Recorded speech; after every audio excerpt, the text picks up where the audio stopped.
segala satu perbuatan yang dilakukan oleh netizen terhadap Aurel itu adalah pemenuhi unsur hukum yang dapat dituntut oleh Aurel secara hukum.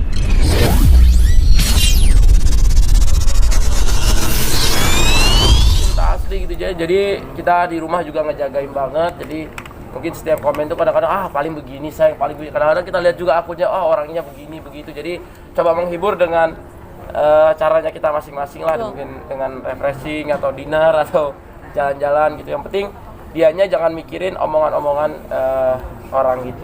Atau Aurel sendiri suka kena mental juga nggak sih, ngerasa minder tadi, sakit hati dengan orang-orang yang pastilah, namanya minder tuh udah pasti. Ngerasa kayak nggak pede kalau misalnya temen-temen ngajak pergi itu kan. Kadang ibu-ibu muda lain juga banyak yang langsung kurus, langsung yang cantik gitu, pasti ada ngerasa. Cuman namanya itu proses, kita jalanin aja, ikutin aja.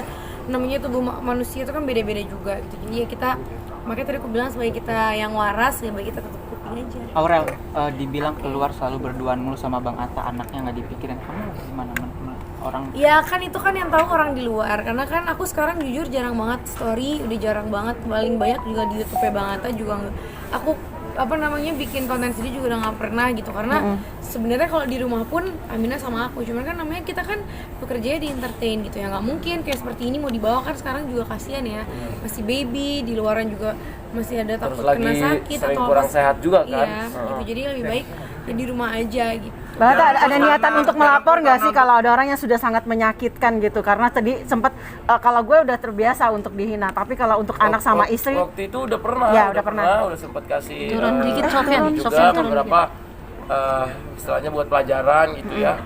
Waktu itu udah, tapi kadang-kadang gini ya, kan orangnya terlalu banyak ya. Ya nggak mungkin semua orang gitu kan, jadi manusia itu cuma punya dua tangan.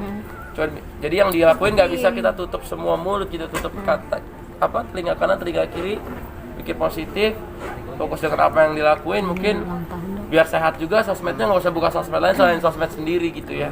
Berarti dengan lagu ini relate sama keadaan kemarin sempat banyak hinaan itu ya? Iya, dia kan sebenarnya kata dia sih, kata istriku tuh dia udah kuat dari dulu ya, dari kecil katanya kan dia sempat dari gemuk ke kurus. Cuman jadi dulu kan karena nggak hamil, belum punya anak. Jadi nggak tahu. Nah sekarang anak dikatain sedikit aja tuh rasanya murkanya luar biasa. Jadi ya pokoknya kalau udah udah ke anak sih, aku pasti nggak mungkin diem lah. Aku udah bilang sama papanya, pokoknya kalau udah ke anak aku nggak mungkin diem ya. Jangan halangin aku untuk menindaklanjuti, karena kalau udah anak sih aku udah nggak. Karena memang, tapi sekarang bobot badan sudah turun kah atau berapa nih? Alhamdulillah udah turun ini. Iya, itu konsekuensi dari pembulian ya, atau body shaming itu sebenarnya dampak terhadap mental si korban itu pasti ya. Yang pertama bukan sekedar minder, itu bisa depresi ya, karena orang menyindir tentang kekurangan dalam dirinya. Dan ini sebenarnya netizen harus bijaksana dalam menyampaikan satu pernyataan-pernyataan yang berbau penghinaan. Karena penghinaan ini sekarang sudah memiliki undang-undang tersendiri, itu adalah undang-undang ITE, dan ancaman pun sangat serius. Nah, persoalan sekarang ini kan adalah penyerangan secara mental. Dan dilakukan secara masif banyak orang. Nah, kalau seandainya mungkin 1-2 orang, mungkin saya pikir menjadi haknya si korban untuk melaporkan kepada orang yang menghina. Misalnya contoh kasus Ibu Iriana, Ibu Presiden, Ibu negara kita ya. Nah, bisa. Nah, cuman kalau dilakukan banyak orang secara masif, mau laporan seperti apa? Bayangkan. Jadi menurut saya bijaklah cara menggunakan teknologi ini, menyampaikan transformasi distribusi melalui media itu, menyerang secara masif, dampaknya pasti baliklah ke diri kita. Kalau kita dibully atau difitnah, dihina, 2-3 orang aja sudah berdampak ya, apalagi ini secara masif.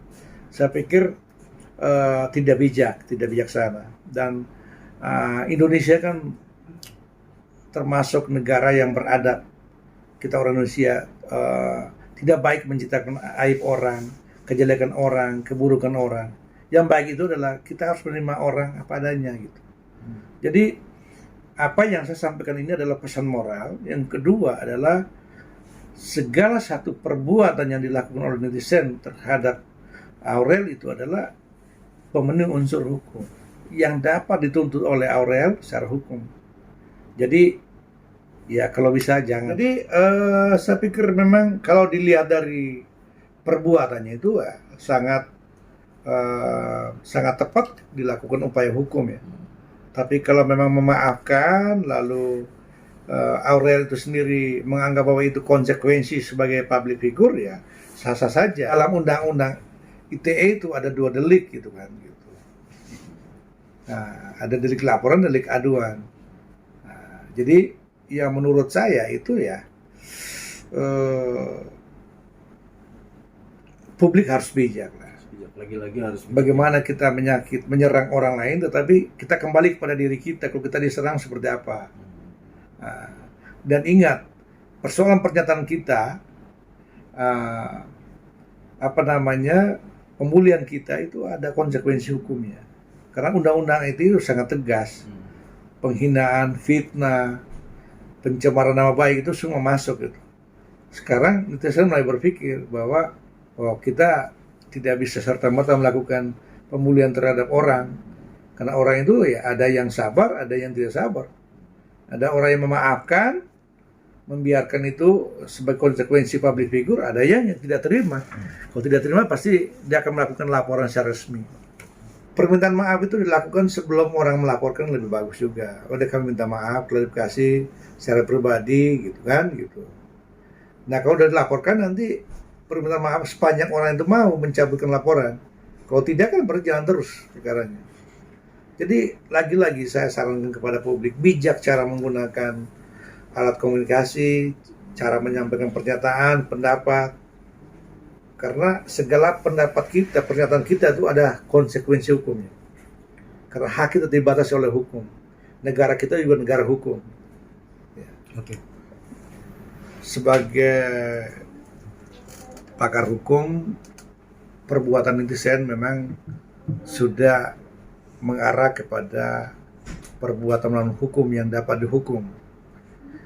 Nah, tergantung kepada Atta dengan Aurel sebagai korban, apakah mau melaporkan atau tidak, itu sangat tergantung dengan korban itu sendiri.